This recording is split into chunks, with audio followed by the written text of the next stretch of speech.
Hello, and welcome. We are live on Monday, April 17th, 2023 for the daily transmission. It is a Pisces moon day, so y'all know what that means. It is a day for a nap. Let's just nap all day. That is how I feel about Pisces moons.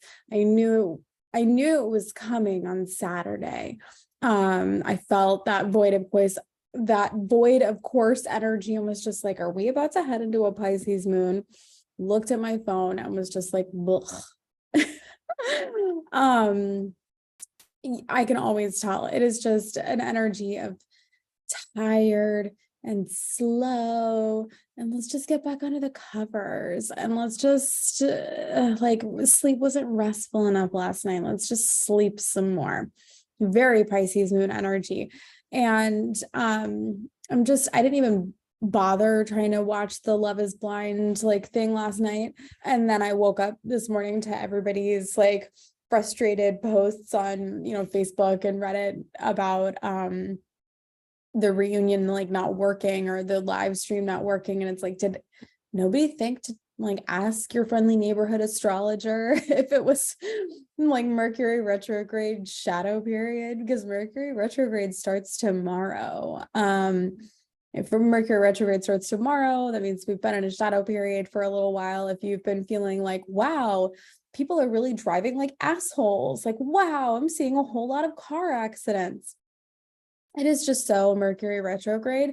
With it being in Taurus this time, the Mercury sign, right? So Mercury is going to be retrograde in Taurus again starting tomorrow, but it is still Aries season right now. And so I always think about, what else is going on when we have a Mercury retrograde or really anything happening, because that's what adds context. So today, with it being like Pisces moon, and really it was like over the weekend too, Pisces moon, Mercury retrograde shadow period, Aries season. No, not a good time for trying to do like, what is it? Netflix's like second live stream ever. Your second live stream ever, friends? Like, I don't know, maybe not in a Mercury retrograde shadow period. Maybe not in Aries season when everybody is gonna pop off and is like coming in hot. I don't know. Anyway, people are funny. I'm tired today, in case you can't tell, either through the video or just through my voice. If you are listening to this in the replay on Spotify or Apple Podcasts, hello. Thank you so much for being here. Pisces moon's transmissions, transparently, are always going to be pretty short because I just like don't even want to like be a person today. I want to be like a cozy little cocoon. That's what I want to do today. Cocoon. Listen, I have a weird fun fact for you. And actually, I'm not even sure if it's a fact. So I'm going to just spout stuff on the internet, and like maybe it's true, maybe it's not, but maybe it's inspiring. It's stuff that I've heard in couple of yoga classes recently, so I'm sure this one seems legit. One of my teachers, Elise, she was sharing about this, this analogy, and I thought it was a really beautiful analogy that butterflies, like in the cocoon, have a span of it's like 3 weeks to 3 years being like in the cocoon, like before they burst out as the butterfly. And that's like a very poetic, analogy for especially a lot of people who are, coming to yoga or coming to the yoga room for like the asana and for like, oh, I want to hit this pose, or I want to do a handstand, or I want to, and putting so much emphasis on like a specific something looking a specific way and coming out a specific way, or even if it's like anything that you're working on, right? I mean, you watch some people write a book or grow a business or whatever, like, oh, I can do that. Like they did it, in a year. And then, you're 2-3 years in, you're like, oh my gosh, why am I not like, am I just not cut out for this? Like, no, maybe like you're just like chrysalis period is taking a little longer, and it's all environmental, I think. Because it was, from what she said, it was like in the desert. it would take like 3 years. Which I think also is a very interesting thing to make note of when we're talking about it in that sort of analogy and how it applies to you. Is like, I mean, is your environment supportive of a fast like transformation experience, or is it something that you're going to have to just recognize it's going to take a little bit more time?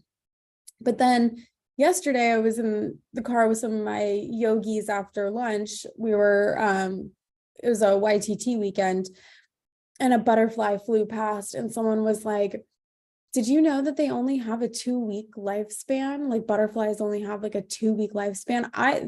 The first one I'm pretty sure is an actual fact. I don't know if this one is, maybe it is. I didn't take the time to look it up yet, but hang on. The chrysalis period is 3 weeks to 3 years. And then you only get 2 weeks of being the butterfly before it's time to like, wow, like that's fucking nature, man. And you know, it's like, if we're all like, you're striving so hard, like you're putting all the emphasis on like, life's not going to be good until I'm a butterfly, you know, like I can't be happy, I'm not beautiful, like I'm not fulfilled until I'm the butterfly. And y'all, what if that butterfly period is like not, you know, I don't know, or maybe you're the butterfly all the way through.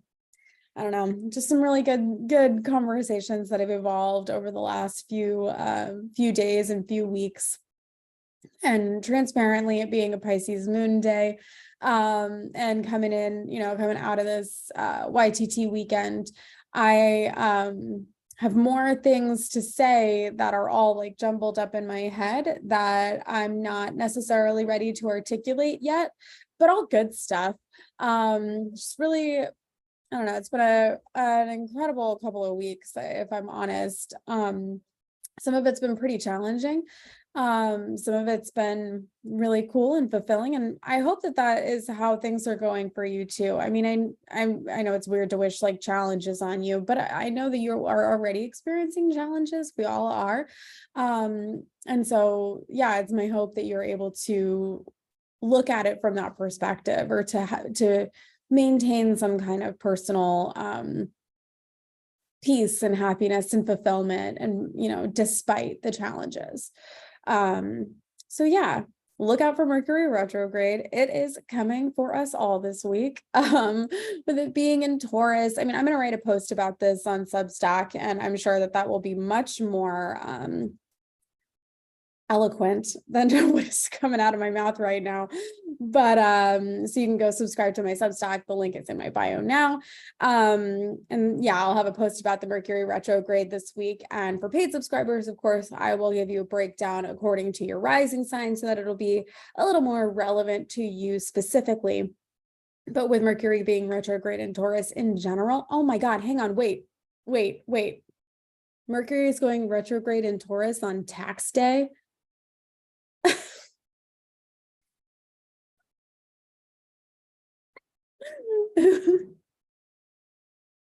Okay. I hope you've like filed an extension or something. Like go do that. Mercury retrograde in Taurus. Taurus is the sign of money, the material world, finances, physical possessions, hitting your 10th house. So then, yeah, it's going to be relating to career, relating to public image, relating to, I mean, I would look over, if we're going to be launching anything, if we're going to be selling anything, if we're going to be putting ourselves out there, creating any agreements with people. Am I committing to things that I am confident I can deliver on? Right? Because I think that that's a lot of where the Mercury retrograde in Taurus is. It's like, with the other things that we're going to take into consideration, Venus in Gemini right now, Mars in Cancer, we have interest in a lot of things. Our ideas are being sparked in all kinds of ways, and we want to serve, we want to nurture, we want to do good and take care of people. All of this is great, but we really need to make sure that what we're saying and what we are committing to is in alignment with what we can actually deliver on. My philosophy is always under promise, over deliver, right? and maybe not under promise, but like I commit to exactly like, yes, I know I can do that. And if I can do more to surprise and delight you, amazing. And if I can only do exactly what I committed to, I know it's going to be done with excellence. And so that's really like my mindset about it. With this being in my 12th house, I know that this is going to be a time for me to be like a little bit behind the scenes. Right? So Pisces energy. Doing more like mental health and self-care. And I mean, of course, I'm always, in my yoga practice, like on and off the mat. And, so probably a lot more of these like philosophical conversations, a lot more of these. I mean, this weekend was so fun. We were having some really beautiful conversations at YTT about like karma and like what are our individual philosophies about, afterlife or souls, So I mean, this is like my bread and butter. I want to talk about this all day, every day. So I was having a really great time. And I think that this is very indicative of what my Mercury retrograde will be about. And actually, now that I'm really thinking about it, this makes a lot of sense in terms of like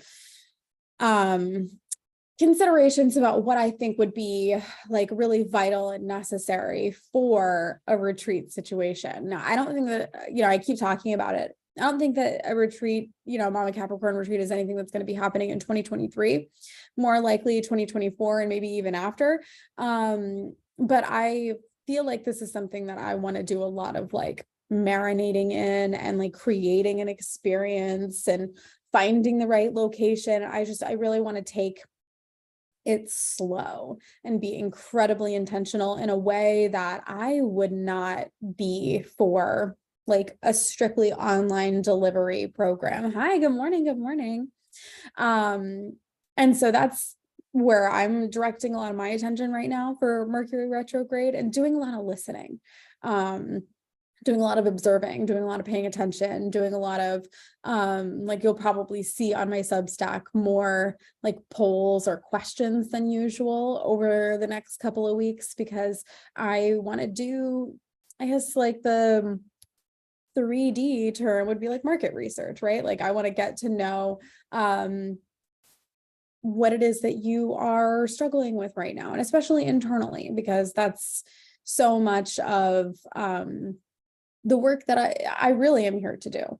Listen, I love helping you climb a mountain and strategize your way there, but it's more important to me that we determine that that's the right mountain for you, and that we're not just dragging you up mountains and, accomplishing goals that are not necessarily in alignment for you and what you really want and what your soul is calling for, and not just a way to earn money or love or attention or whatever it is that our lower chakras are like really craving. So, yeah, look out for that on Substack. More about Mercury retrograde. Again, paid subscribers will get a preview of the retrograde according to their rising sign, so that you can see what area of your life this will be affecting you most in.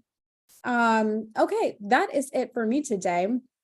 I love y'all so much. What a wonderful, short, bite-sized little transmission. I'll be back tomorrow at 9 a.m. for our Mercury retrograde in Taurus kickoff transmission. You won't want to miss that. So I'll see you either here on Instagram, on Twitch at 9 a.m. tomorrow, or you can catch the replay on YouTube, Spotify, or Apple Podcasts. So subscribe where you'd like, share this with a friend, go subscribe to the Substack.